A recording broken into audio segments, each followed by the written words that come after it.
President Trump has a warning for America's allies. He is once again hinting at a radical change in the way the U.S. supports NATO. Correspondent Kevin Corke has more on that from the White House.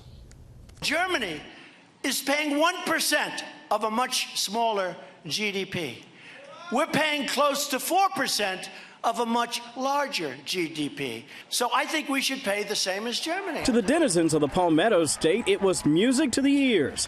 President Trump talking tough about NATO, calling out Germany for what he says is its lack of financial commitment to the alliance and suggesting now may be the time for the U.S. to pull the purse strings. It's all wonderful and we like to help out, but it helps them. They're in Europe. The president's critique that members aren't doing enough to fund their own security is not new.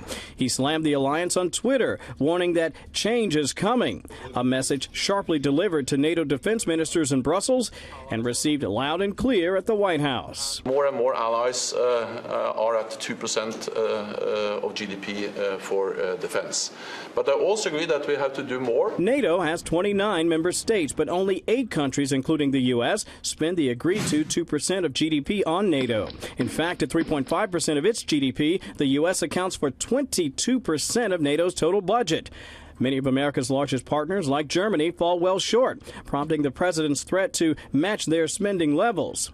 Senior administration officials say the president's rhetorical pressure isn't likely to be backed up with immediate policy changes, but the risk for the alliance is all too real, particularly for European capitals who've watched warily as Russia invaded Ukraine and annexed Crimea. In 2018, when the numbers are finished, we'll have the largest increase in defense spending by our NATO countries outside of the United States since the Cold War. The rhetorical pressure by the president is seen by some as a proxy issue for what he considers unfair European trade practices, something which will get a great deal of attention at next month's NATO summit in Brussels. Brett? Kevin Corke at the White House. Kevin, thank you.